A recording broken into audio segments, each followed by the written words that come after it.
Então, você colocou uma coisa muito importante. Sendo ovários policísticos, o diagnóstico é essencialmente clínico, tá? Muito mais do que o ultrassom. Até porque o ultrassom tem critérios que a grande maioria dos ultrassonografistas não sabem ver, entendeu? Eles veem vários cistos, dizem, é ovário policístico. A gente recebe isso às vezes, confunde a cabeça da paciente. Então tem paciente que entra na nossa clínica dizendo, doutor, tem ovário policístico.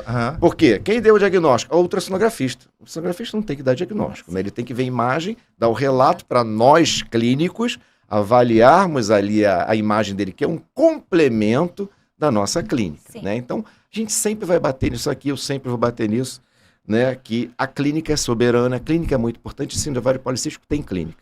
Então, a clínica é de uma mulher que chega na situação de um hiperandrogenismo clínico, pode ter até laboratorial, mas não é mais importante do que o clínico, em que aquela mulher que vai ter um acne, aquela pele oleosa, aquele cabelo com seborreia, aquele cabelo oleoso, aquele acne já tipo 2, aqueles que já tem pústula, e a mulher tem uma característica, por ter cabelo comprido, ela tem acne em face e acne em dorso, é muito comum, né? E aquela mulher que já chega com um peso mais excessivo, com uma circunferência abdominal mais excessiva, né? Você vai avaliar nela, e aí você vê o IMC, que ela está fora do padrão, aí fechou completamente o diagnóstico dela. Aí aqueles critérios de Roterdã que a gente colocou... Tem os maiores, já menores... Não, só tem, não tem.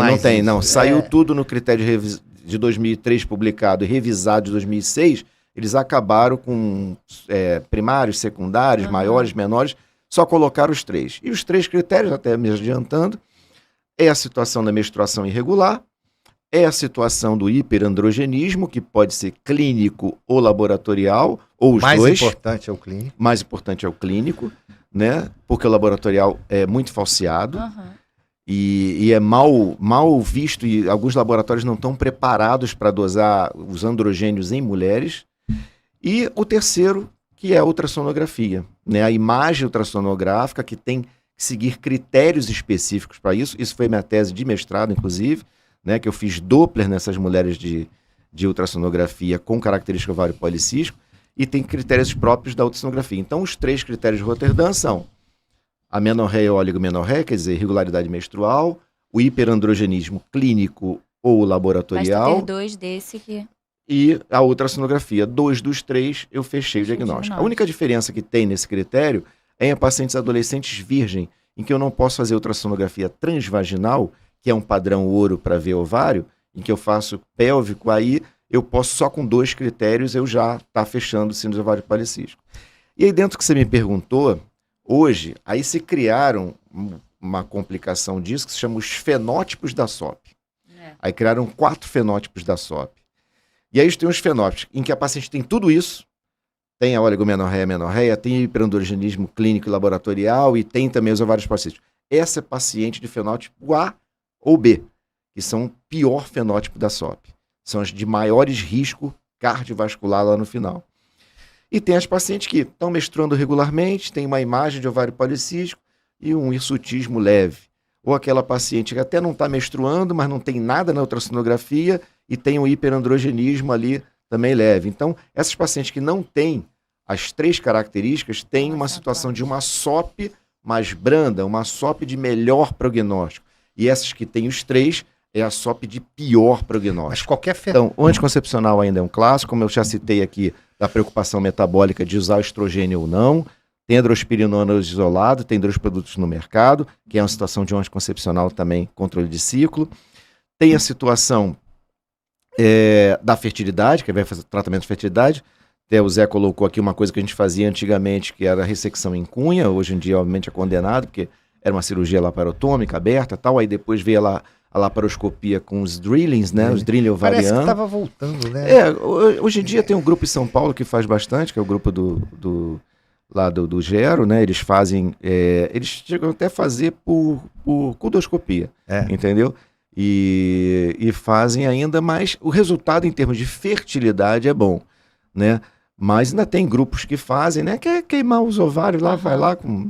Queimar o ideal até fazer com laser, porque tem um potencial de queimar menor do que um bisturi monopolar, que queima pra caramba, vai queimando com tempo ainda, e aí você acaba destruindo o ovário. Mas hoje em dia você faz muito pouco, né? Então não tem uma validade para isso. Porque acaba sendo a estimulação do ovário melhor do que o próprio. Mas é uma conduta e dá resultado, tá? Tá lá até na revisão da Cochrane, você vai lá ver que o drilling traz resultado em termos de ovulação. Dentro da síndrome metabólica, aí a gente tem o clássico da metformina, que é uma droga barata, de graça, que tem no SUS. Sim. Até o genérico, até o XR é barato, custa 15 prata, entendeu? Então, resolve. E resolve. Logicamente, a metformina ela tem o desconforto gastrointestinal, traz náusea, traz vômito e traz diarreia, né? Então é uma situação que tem que se pensar. Tem paciente que começa e abandona o tratamento. Sim. Hoje a gente tem um suplemento, que é o minoxidil, né? O minoxidil que é caro, não é uma droga barata, é uma droga cara, droga para mais de R$100, né? E o minoxidil, o que o minoxidil faz? O minoxidil ele vai atuar exatamente na função da resistência insulínica, né? Ele atua lá nessa resistência insulínica, é um suplemento, tá? E hoje em dia já tem muitos trabalhos com minoxidil, antigamente não tinha. Tem ainda muita... Os endócrinos não acreditam no minoxidil, os endócrinos não gostam, não acreditam, eles continuam só com a metformina. Quando você usa o minoxidil, você tem que usar... Você pode não usar a metformina, por exemplo? Só ficar com o minoxidil? Pode? Posso ficar só com o minoxidil. Basta não ser endocrinologista. Os endócrinos não acreditam no minoxidil, né? Eu já tive algumas mesas com endócrino e eles não acreditam muito, mas hoje já tem bastante trabalho, né, com minoxidil. Você pode usar, tem um trabalho então que compara o minoxidil e o minoxidil associado com a metformina, o resultado foi melhor ainda. Melhor. Do minoxidil com a metformina foi melhor do que a metformina isolada ou do que o minoxidil isolado, né, mostrando não só resposta na resistência insulínica, mas resposta ovulatória e qualidade de ósseo. Lembra que eu falei lá que a SOP leva uma má qualidade de ósseo? Então hoje o minoxidil é uma resposta interessante também para isso aí, e ele não tem as desvantagens dos efeitos gastrointestinais. Mas é uma droga bem mais cara.